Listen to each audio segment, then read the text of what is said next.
Assalamualaikum warahmatullahi wabarakatuh. Sahabat baca berita.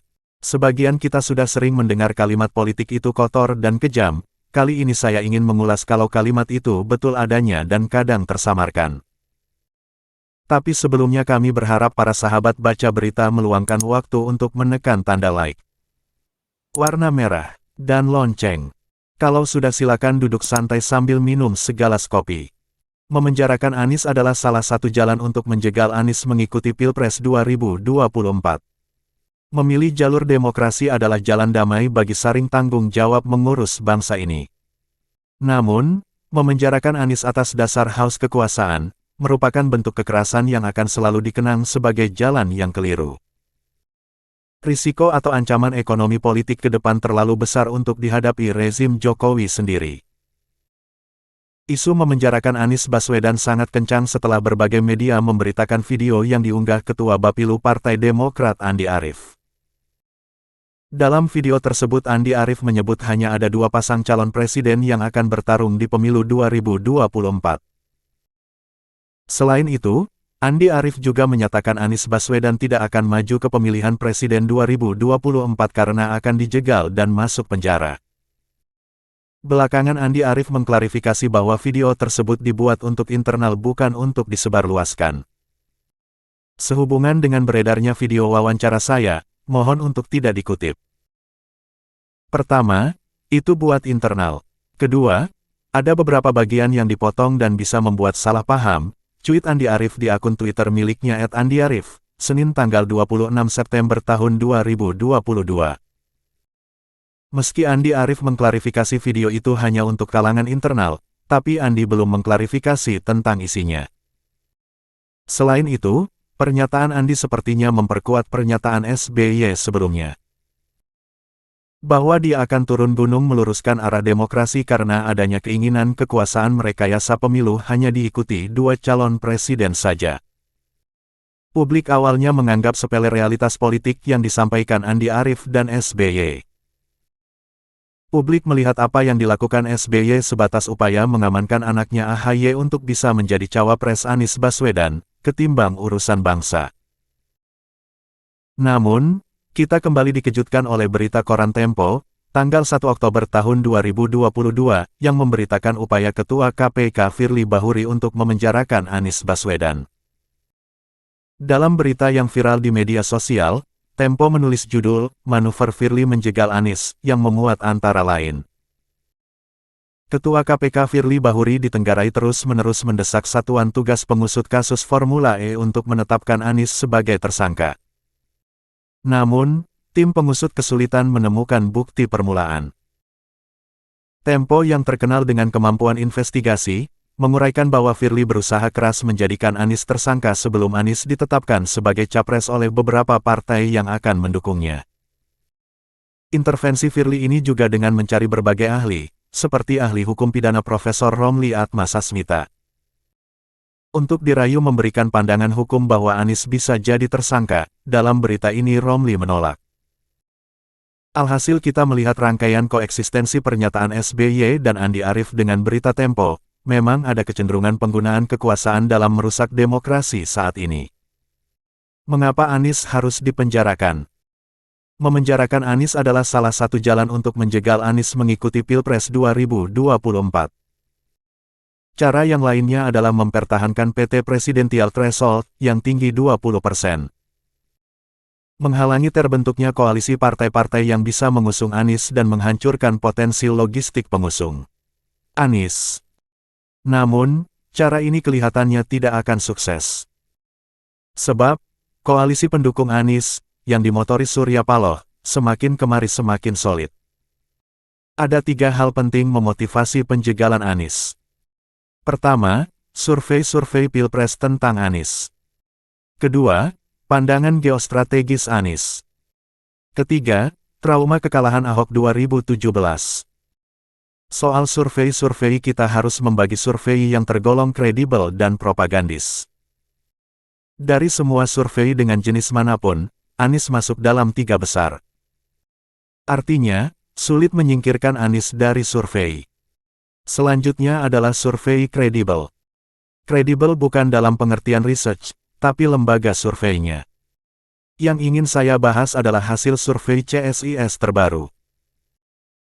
Lembaga yang didirikan oleh Orde Baru ini adalah lembaga think tank tertua dan terbesar di Indonesia, sehingga kepentingan lembaga ini untuk mempertahankan kredibilitas cukup tinggi.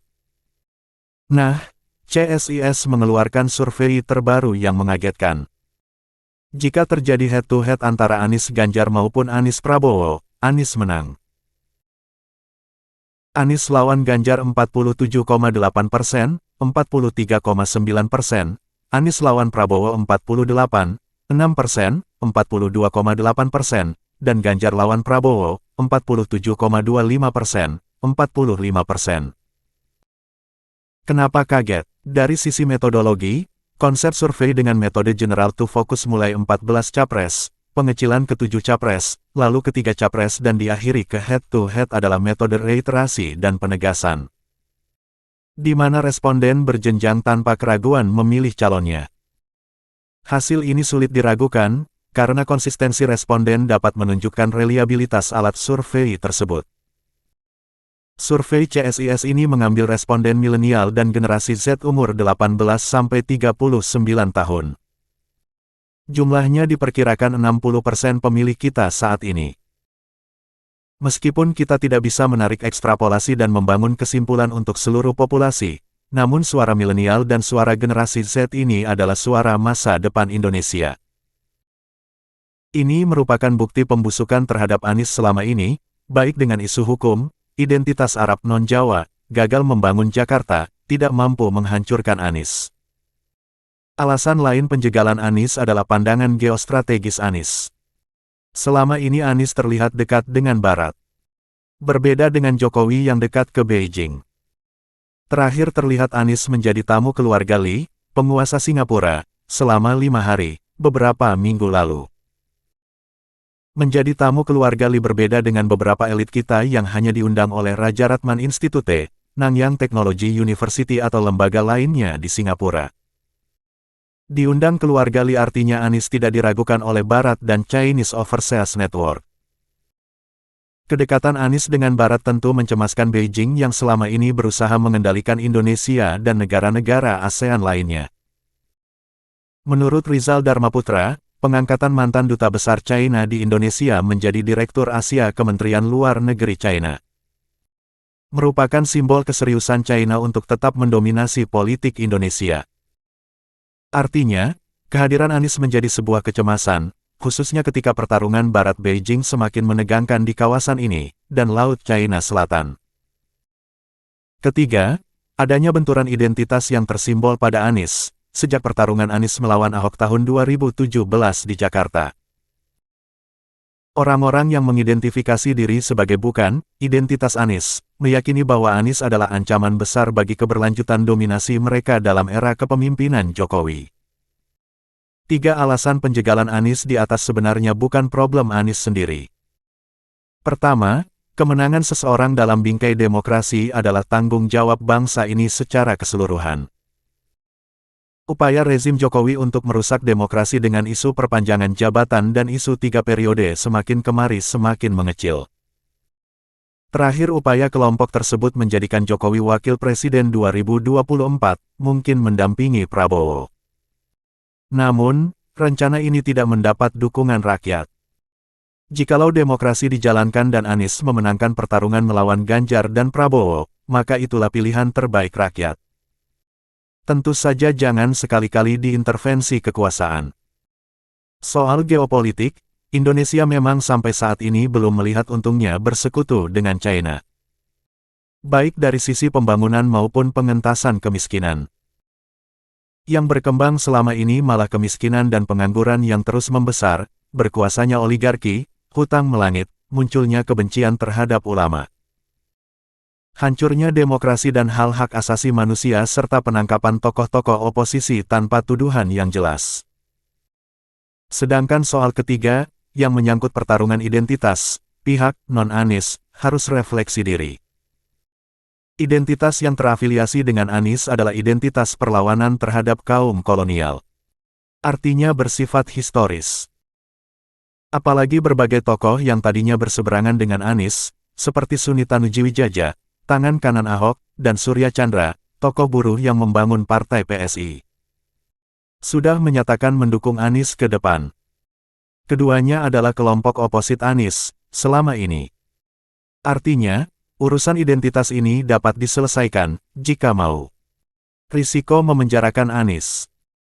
Memenjarakan Anies bisa saja dilakukan jika nafsu kekuasaan dan konspirasi oligarki tetap menguat. Persoalannya adalah risiko yang akan kita tanggung bersama. Pertama, Anies adalah kanalisasi kelompok identitas yang selama ini oposit terhadap rezim Jokowi. Politik kanalisasi sejak dulu kalau diperlukan untuk meredam gejolak sosial yang besar. Kelompok Islam yang merasa teraniaya oleh rezim Jokowi selama ini, berpretensi bahwa jalan demokratis masih merupakan sebuah jalan, dengan Anies sebagai pemimpinnya. Anies membuat adanya migrasi dukungan politik, dari yang revolusioner yang didengungkan Habib Rizik, menjadi teknokratis. Jika ini tidak terjadi, maka gejolak umat akan bertemu dengan situasi tanpa pilihan, yakni mendukung Habib Rizik. Kedua, risiko atau ancaman ekonomi politik ke depan terlalu besar untuk dihadapi rezim Jokowi sendiri. Jokowi, Luhut Panjaitan dan Sri Mulyani sudah menyinggung ini berkali-kali bahwa tahun 2023 kita akan memasuki resesi. Mereka mengatakan saatnya memperkuat persatuan nasional, solidaritas dan kerjasama menghadapi ancaman resesi besar. Dalam pidatonya di Puncak Hari Maritim, Luhut Panjaitan mengatakan, kalau kita semua kompak. Semua kita satu bahasa dalam keadaan yang sangat krusial ini di mana dunia diramalkan akan memasuki global krisis, perfect storm akan terjadi dalam beberapa waktu ke depan. Kita harus menata negeri kita dengan baik. Bahkan Luhut Panjaitan dan anaknya Jokowi, Gibran, mendatangi Rocky Gerung, tokoh oposisi, untuk menyampaikan pesan perdamaian. Lalu bagaimana jika Anies dipenjarakan? Tentu saja gelombang oposisi dan umat Islam tidak bisa menerimanya. Sebab, Anies, selain mendapatkan berbagai penghargaan nasional, dia juga terlalu banyak menyandang penghargaan internasional untuk pembangunan yang berhasil dia lakukan. Kasus e-Formula sangat diragukan unsur korupsinya, berbeda dengan kasus IKTP, di mana diberitakan bahwa Ganjar menerima uang suap $500.000. Ketiga, jika Anies dipenjarakan, untuk menjegal Anies atau kriminalisasi politik, maka tentu saja rezim Jokowi terus-menerus meruntuhkan demokrasi. Tidak ada tanda-tanda Jokowi ingin memulihkan demokrasi. Sejarah yang dibangun Jokowi akan menjadi sejarah buruk yang dikenang bangsa kita. Tentu Jokowi harus berubah. Bangsa ini terlalu banyak cacatnya selama Jokowi berkuasa.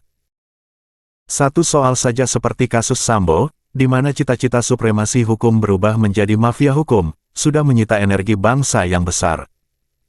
Apalagi jika merusak demokrasi. Anies adalah kanalisasi politik oposisi, khususnya umat Islam. Memilih jalan demokrasi adalah jalan damai bagi saling tanggung jawab mengurus bangsa ini. Namun, memenjarakan Anies atas dasar haus kekuasaan, merupakan jalan kekerasan, yang akan selalu dikenang sebagai jalan yang keliru. Diulas oleh Wigunataher.